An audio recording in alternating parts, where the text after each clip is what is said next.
Hey everybody, thanks for checking out Husqvarna TE250 project part 3. It's funny, when I first got the Trail 90 project a couple of years ago, that motorcycle was in pieces and all I wanted to do was put it back together.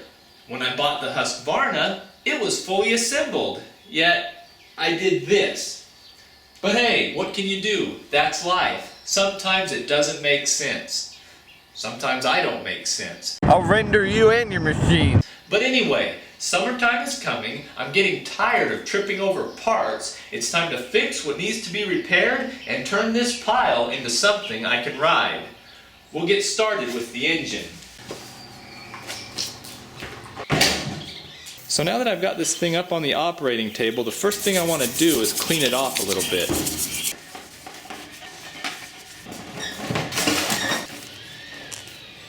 I've got the engine as clean as my patience will allow, and in doing so confirmed something that I had suspected before. At some point in time, this motor has been completely disassembled, all the way down to splitting the cases. This non-factory red silicone and big gouges in the aluminum where somebody tried to pry the case halves apart with a screwdriver are a dead giveaway. I'll assume that whoever did the repairs performed the work in a professional manner using industry-accepted procedures. The first official repair I'll perform on the machine is replacing this intake manifold. It's cracked right here and someone tried to patch it up using electrical tape and silicone. Repaired in a professional manner using industry-accepted procedures. You can't go wrong with tape. I've got the new part here. Let's put it on. Works for me. Next I want to check the valves. They're underneath this cover. More red silicone. Who even uses that stuff? Look at this. Roller bearing camshafts. Neat. Valve adjustment on this machine is carried out by swapping shims of various thickness that sit on top of each valve stem. If the valve clearance is too loose, a thicker shim is installed, and if it's too tight, a thinner shim is installed. To check the valves, I first need to rotate the engine so that the tooth of this gear with two dots on it lines up with this notch in the head. After that's complete, I can insert a feeler gauge between the rocker arm and the shim on each valve. Specification for the intake side is between 4/1000 and 6/1000 of an inch, and it so happens that a 5/1000 feeler gauge fits in there just snugly, so I'll leave the intake side alone. And I didn't get so lucky on the exhaust side. These guys are loose.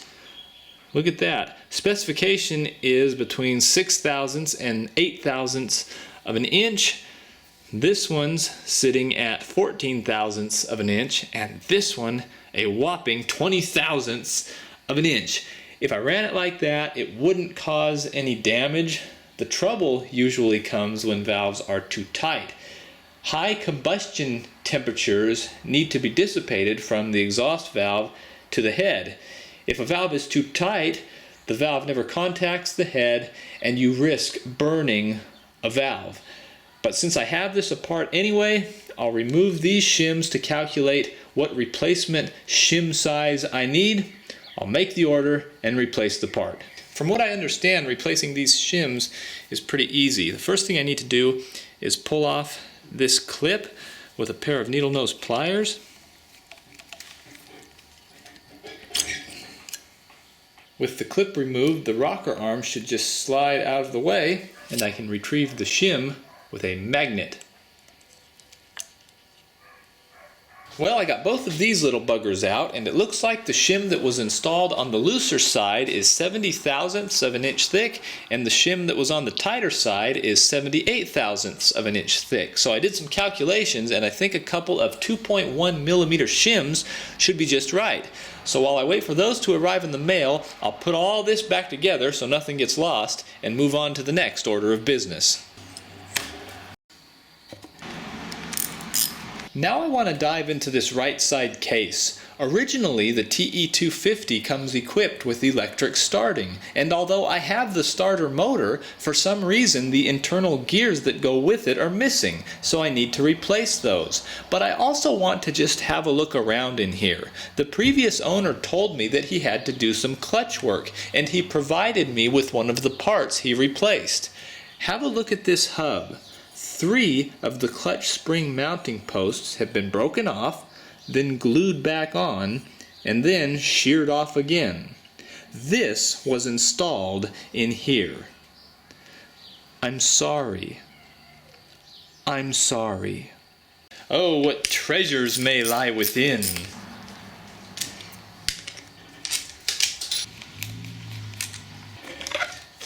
Well, here she is, cracked open for all to see. A few things I've noticed just looking around in here are surface rust on some of the metal components. That indicates the motorcycle may have sat unused for a period of time. There's some aluminum shavings down here in the bottom of the pan, and evidence of grunt work up here. None of these are positive attributes, but it's nothing so bad it'll get you kicked out of school either. The next thing I need to do is take off this clutch so I can replace the starter gears that belong back here. I'll start the clutch disassembly by removing these 6 hex key screws. I've discovered that one of the screws I removed is shorter than the others. Why is this? And here's the reason for the solitary short bolt. Someone replaced a catastrophically damaged clutch hub with a clutch hub that had one of its posts broken off and then glued back on with a bolt coming through from the other side to help it stay put. Who are these people? So I'll add one of these to my shopping list. I guess, relatively speaking, glue is better than tape.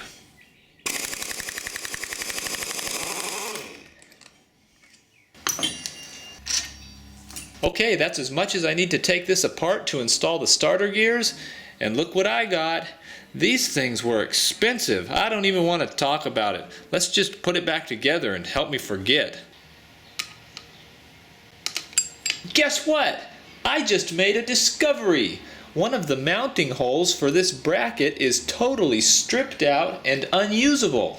So I'll drill and tap it a little bit deeper and hopefully not bust through to the other side of the case. I put this zip tie on the drill bit to help reduce the chances of me ruining my day. And that's about as deep as I feel lucky. Now for some tappage.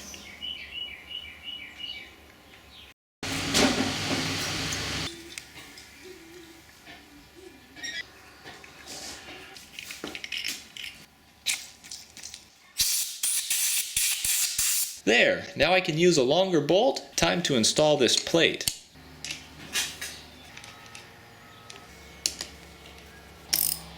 Making progress. Now what is her number? 5, 7, 2. Mildred?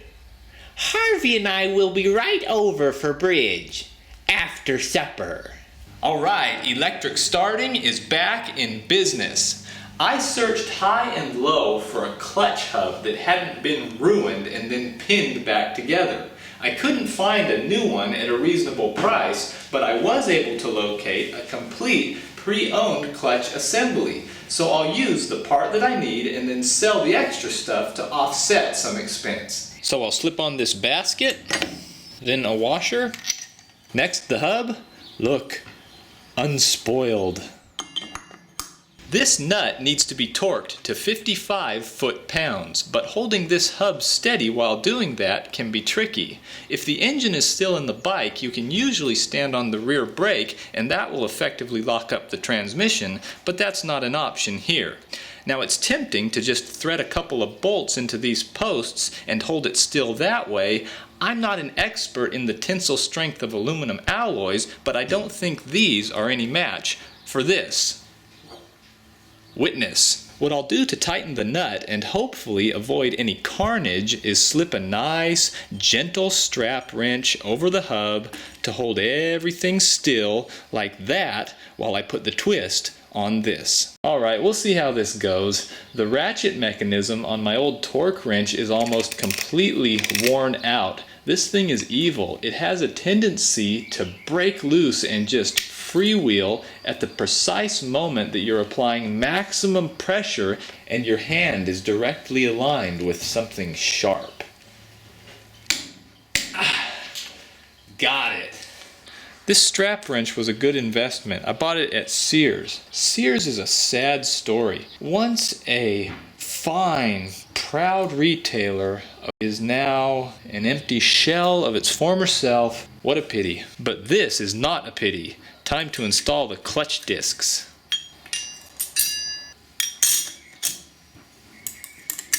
I think those are all in the right way. Time to put the top on it.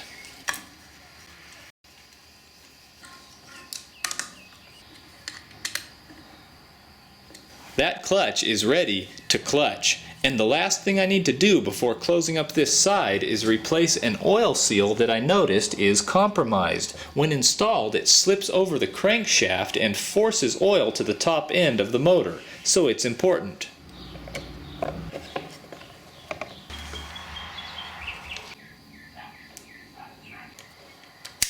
And I think that's it. I can put the cover back on. I don't want to see you for a long time. I'll put a dab of gear oil right here to help that seal slide on. Big moment now. I wonder if I forgot anything. If it's anything important, it will manifest itself. And that'll do it for this side of the motor. Yeehaw!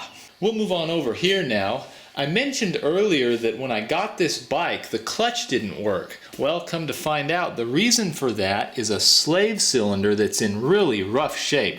Let me show you what I'm talking about. We'll just unbolt it here real quick.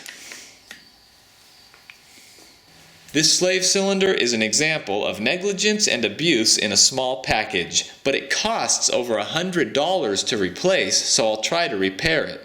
The problems I've noticed are a missing retainer ring that belongs right here, whose groove has been destroyed, so it can't be replaced. Although I'd like to have the ring installed, it's not critical for normal operation, so I'll be okay without it. One issue that does need to be fixed, though, is the lack of a seal between this piston and the cylinder. I did some detective work, and it turns out that Fastenal sells an O-ring that I believe will fit around that piston just right. I grabbed a handful.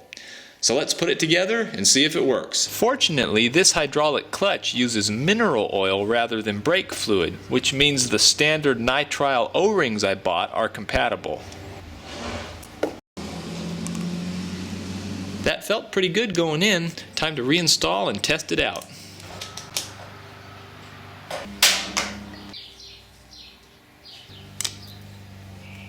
Wisdom of questionable accuracy says that I can use automatic transmission fluid in here. And this bike wouldn't be this bike if it wasn't dirty in here too. Okay, I've got it clean enough, time to start pouring. To bleed the air from the system, I'll just use a common syringe. I've never done this before, so I'm not sure if it's going to work. I might not have even hit a vein. There, we've got some fluid coming into the syringe. So I'll just give it one more good pull here, and then see how the lever feels. You know what? That feels pretty good. I'll put the cover on now so I can give it a good squeeze. Look at that, everybody. I have a clutch. Alright, the engine is ready to go back in the frame. But before I do that, I want to put together the rear suspension, because the swing arm pivot bolt is also this rear motor mount, and it would be nice to be able to tie both of those together at the same time. So I'll switch this with this. The first thing I want to do here is tidy up a little bit.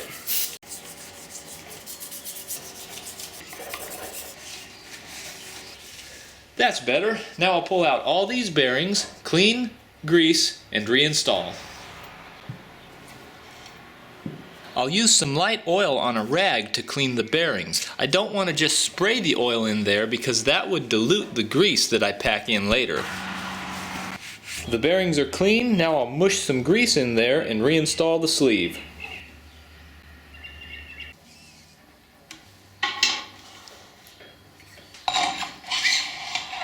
That one's done. Now the same type of deal in these other places.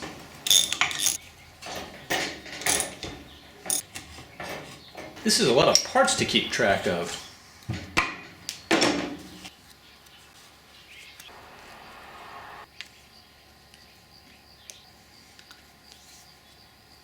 It turns out a lot of these swing arm bearings aren't too bad, except that I'm not sure if that's mud or grease. It's grease, definitely grease, all the way. Just about time for a new rag. Okay, all these parts are cleaned and lubed. Let's see if we can do the old put together.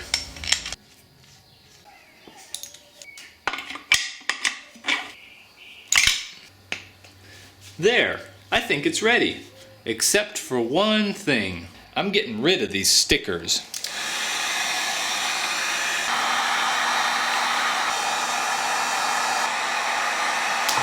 A bit of acetone for the residue should do it.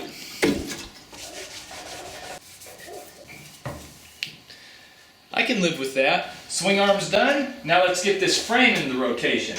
I thought about repainting this, but not real seriously. I cleaned it up. I think it still looks presentable, and I really don't like to paint. What I want to do now is swap out this bent foot peg. Normally, I would just leave this alone because it works, but I was able to get a really nice replacement from a local gentleman who had this grab bag of Husqvarna parts for sale.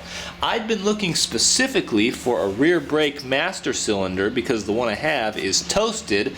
Well, when I started talking price with the fella, he told me I could either buy just the master cylinder for $25 or the whole ball of wax for $50. Well, I don't need most of this stuff, but that's a good price. So I pulled the trigger on it. Time to attach the rear suspension. How does somebody even do that to the top of a shock absorber?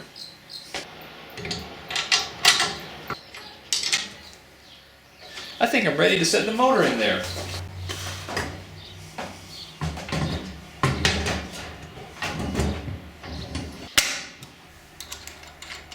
I'm leaving these front motor mounts loose for now because there needs to be a little bit of wiggle room for swing arm.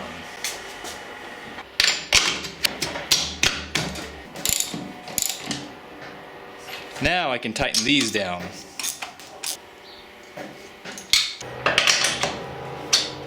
I call that progress, and look what came in the mail today. Valve shims, so I'll pop off this cover and see how they fit. Out with the old, in with the new. Survey says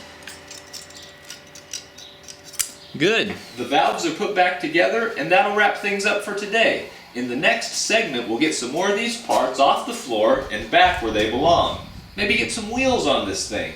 It should be a lot of fun. Thanks for watching.